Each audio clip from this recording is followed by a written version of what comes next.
Thank you. Is that on? Okay. How was lunch? Okay. There was a gift economy. All of our friends that go in this restaurant, they work very hard.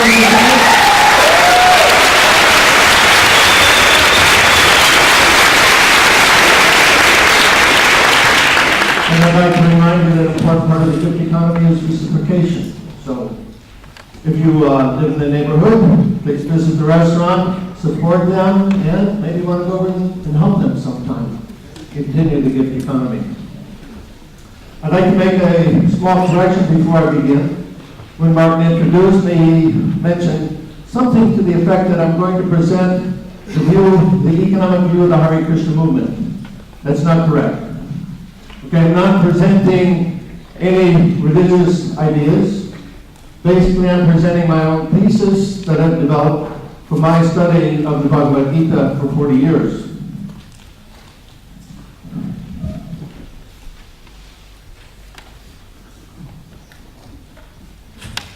Now, the poet Rumi, maybe some of you have heard of him. Poet Rumi, he had some very interesting things to say. One of which is that perhaps you're looking in the leaves and the branches for what can only be found in the roots. Now, economics, it's not a natural science like electricity or physics or chemistry. It's an entirely man-made creation. So we can separate the economic ideas into two parts. What's normally discussed in terms of banking, money, laws, government, and so on. And the other side is human beings. I focus on the other side, the human side, particularly the consciousness of human beings as a determinator for our economic activity.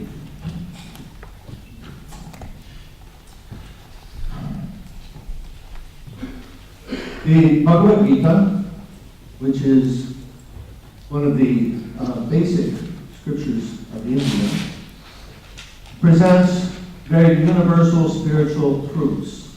It's not a sectarian book. It gives basic spiritual principles. For example, we are not the body. All of us, regardless of what religion we may profess, we are spiritual beings that live within the body. Now, the spiritual being has a very particular nature. A nature which is, in fact, antithetical to the nature of this material world. The jiva, or atma, if we use the Sanskrit word, is eternal, never existing, never dies. He is complete with knowledge, and is full of bliss or ananda. However, the spiritual being finds themselves in this material world, in a material body, which is antithetical to their spiritual nature. Although the jiva is eternal, the body is temporary. Although the jiva is full of knowledge, his situation in the material world is one of ignorance, where knowledge is gained at much endeavor. And as far as ananda, how about that? We have any ananda here? Huh? Hardly. Huh? We try to become happy. Huh? We work to be happy. So we're in an antithetical position to our natural position. And this actually has a great deal to do with our economic problems. Now, in explaining this, I'm going to use a few more Sanskrit words. We find ourselves in a quandary many times where we're trying to figure out what to do, what's the best way to go. And we've got certain tools that we use to work with. Those tools are the words and their meaning that are given to us in our language. And so within that understanding, we've created the problems, and we have a difficult time trying to solve them. Einstein, of course, very intelligent fellow who had to solve many problems, he said that a problem cannot be solved at the same level of understanding with which it is created. So we need another way of looking at our situation. And that other way is given to us by using other cultures. Because other cultures see the world in a different way than we see the world ourselves. We're limited by our own culture. So I'm going to present some words from the Sanskrit language, which is the language of a spiritual culture, far, far back in history, the ancient culture. The Sanskrit language is considered by some to be the oldest language in the world. And the Sanskrit language, being a spiritual language, gives us a way of looking at our situation which is very different from how we see our situation ourselves. For example, when we talk about ourselves, we say me, or my body, or if I say I refers to this body, generally. Okay? The Sanskrit word for the person, however, is Atma. And I don't know how big of letters I have to write here if we just see it back. Is that big enough? Can you see that way back there? No? Oh, we don't know. Atma.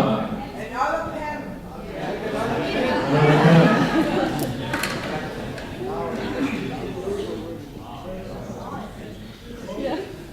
Atma. Atma refers to self, or refers to the spiritual being that I described, Satchidananda. Another word that is very important in understanding the consciousness of ourselves is called gunas. Gunas. This word I translate as consciousness determinants. That is, each of us, we have a consciousness.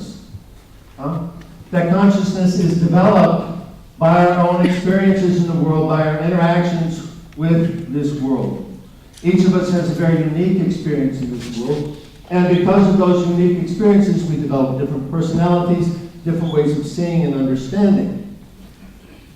But the concept of gunas actually gives us a lot of insight into understanding how this consciousness develops. So there's three more words that I want to add to this. One is sattva. Another one is rajas. And another one is tamas. These can be translated very roughly as goodness, passion, and ignorance. Each of these, let me give you an analogy to try to understand this. This one's better. Probably everybody's seen the movie The Matrix, a very popular movie from before. And The Matrix was actually very good on many levels because it gives us a way of understanding that our perception of reality is not perhaps what we might think it is. Or rather, reality might be quite different than what we perceive. Furthermore, that we're being impelled or driven by certain forces which are even beyond our comprehension. So this concept has actually a root here in the concept of the gunas. All of these, sattva, rajas, and tamas, they have influences. They come to us based on our association or our interaction with material energy. For example, time of day. When am I active? Do I stay up all night, sleep during the morning, and then get up and I'm active in the afternoon? Do I go to bed early, rise early, and then I'm active during the day? The time of day has its influence according to the gunas. Sattva, rajas, and tamas. There's different times.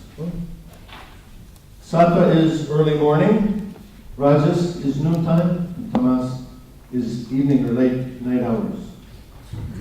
The idea, another point, everything in this world, let's say, Our activity in this world, we're involved in so many different things. We're involved in acts of creation on a daily basis, okay? This is the influence of rajas.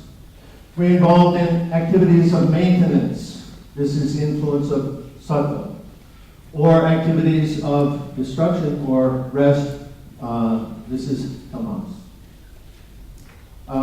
Different foods, they have different influence in the gunas. For example, fruits and vegetables that are juicy, nourishing, and healthful. This is sattva foods.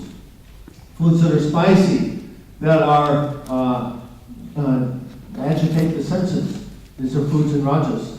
And foods in tamas are those that are animal flesh or stale, decomposed foods. So according to what we eat, what we drink, the time of day that we're active, all of these different influences act on our consciousness, and we develop a particular way of seeing and understanding. There's also specific results from these three gunas. The result of sattva is that we become happy and peaceful. The result of the rajas is that we are active and distressed. And the result of tamas is destruction.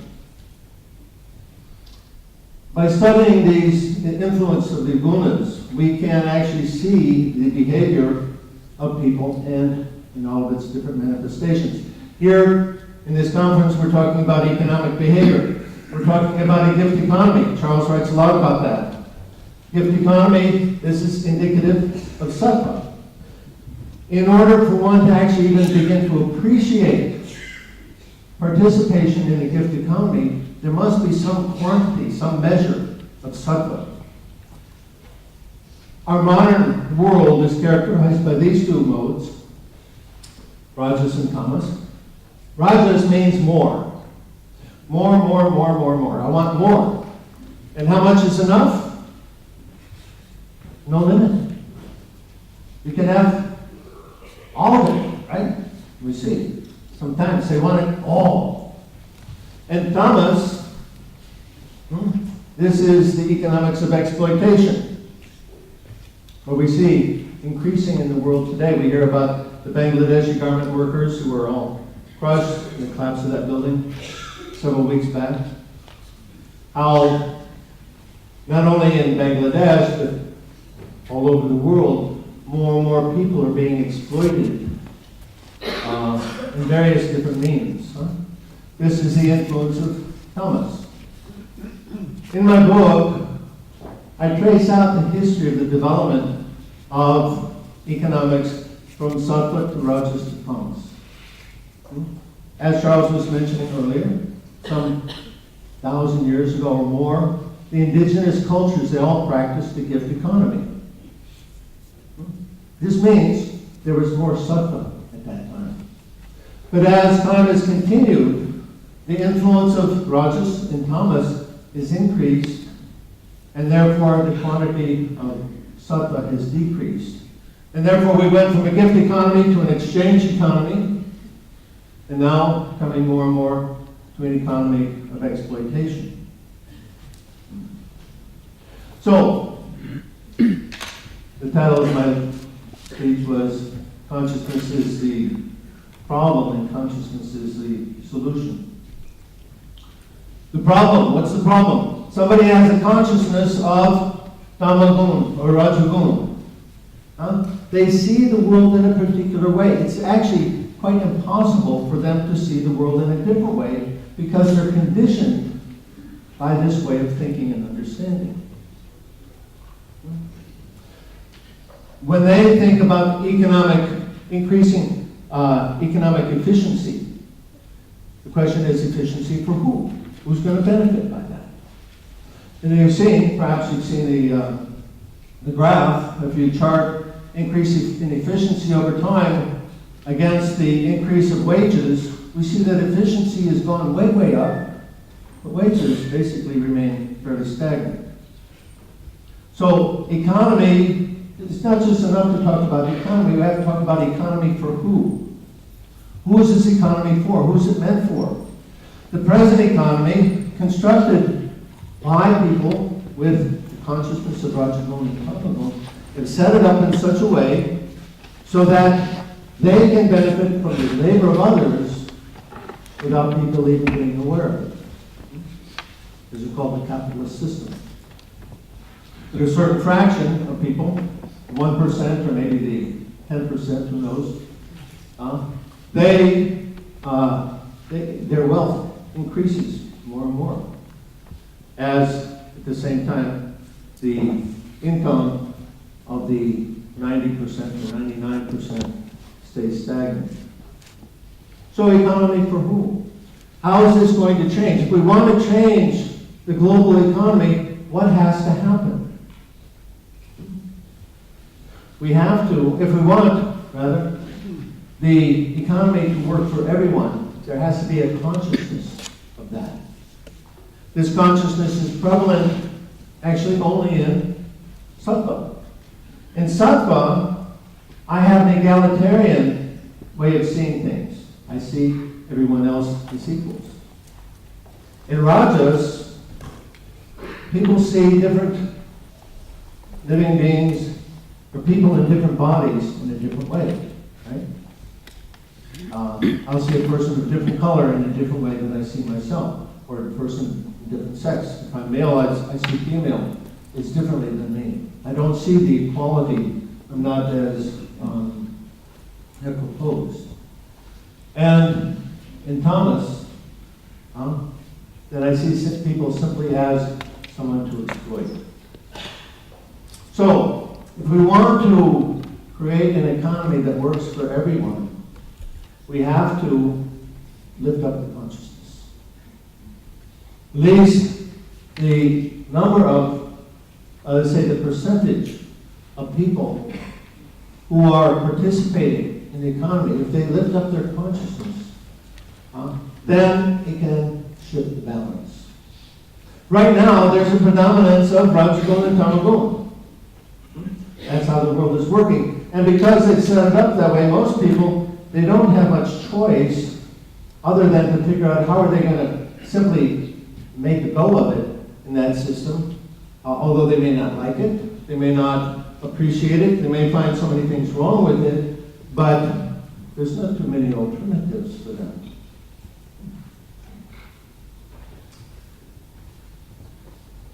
In order to shift the balance, we have to lift up the consciousness.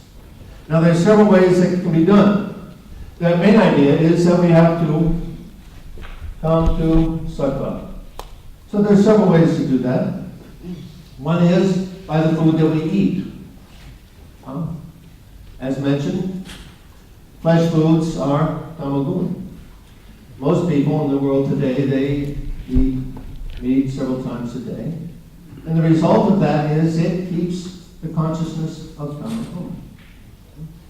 It also increases the pain and the violence and suffering in this world because more than 100,000 animals are slaughtered every minute of every day to satisfy the desire for flesh foods, which we actually don't even need.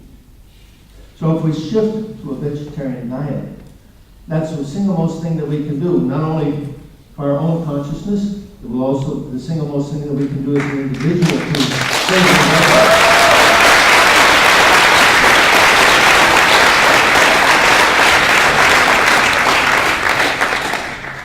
Another thing that we can do is yoga. Hatha yoga is becoming very popular. People who practice Hatha yoga, they find themselves feeling, they have a sense of well-being that they didn't experience before.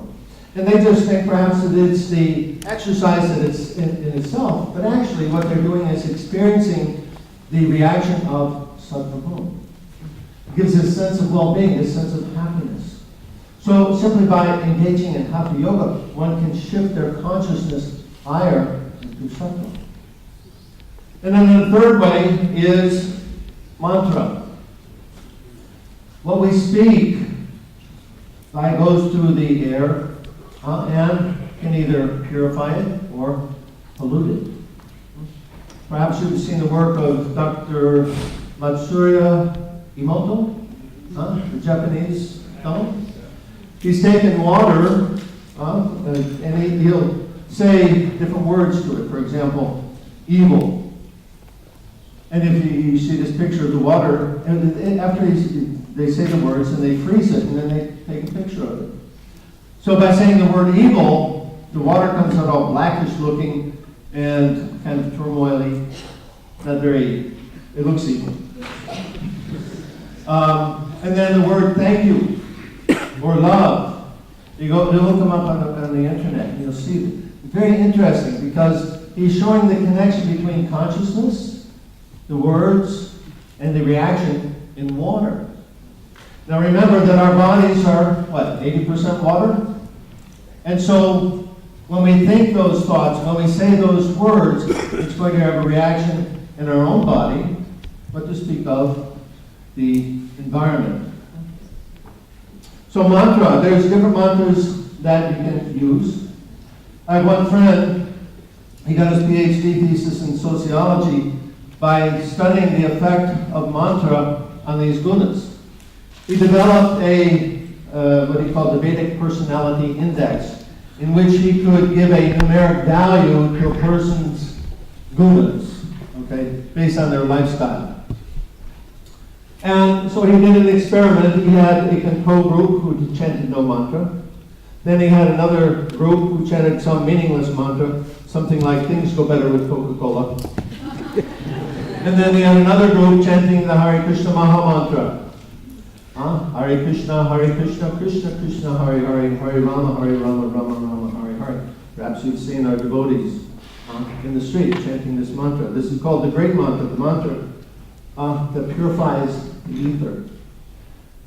What he showed from his work is that the chanting of the Hare Krishna mantra raised up the consciousness, decreased the tamas, and increased the sattva. So there's other ways you can do that. Paying attention if you learn how these gunas are working. If you move ourselves from passion and ignorance to goodness, we'll be able to shift the balance. And then, actually, we'll see the change developing in the world. My opinion is that this shift is already going on. We see it with people like you here today. So nice that you've come to hear about some economic alternatives, what we can do to make the world a better place. When I was a young man, in America, things were in great turmoil when I came of age in the 60s. The Vietnam War was going on. There was a lot of social turmoil with between the blacks and whites and other things. And so, like many young people, I was also looking for a way. How am I going to help make the world a better place? So of course I participated in some of the protests and so on. You also, some of you here from Occupy movement, going out there and showing that you don't agree with what's going on. Well, I did that for a while, but I didn't feel really like much was actually coming from it. I happened to get a hold of my spiritual master's books around that time, A.C. Bhaktivedanta Swami. And he writes that, for example, when somebody asked, why is the world polluted? And he said, because your consciousness is polluted. If you want to purify the world, first, you have to purify your consciousness. So, it's not a matter that our politicians, our bankers, these people, that they're going to somehow or other see the light and they're going to actually save the day and turn everything around. I don't think that's going to happen. Rather, what's going to make the difference is us. What are we going to do?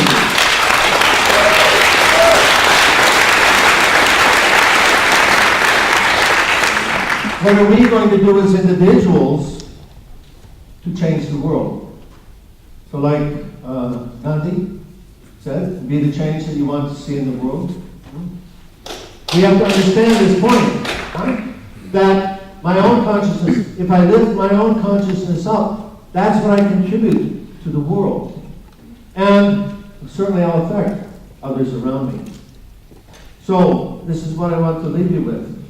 We each have a responsibility to make a difference. It's not that we're going to get somebody else to come and save us or somebody else is going to give the magic cure.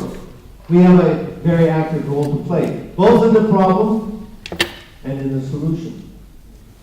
Because the world is only what we make of it, all of us together. There's no amount of darkness that can cover up even the smallest light. Each of us must become the light of the world. Do our part to lift up and save ourselves, save humanity, save the world. Thank you very much.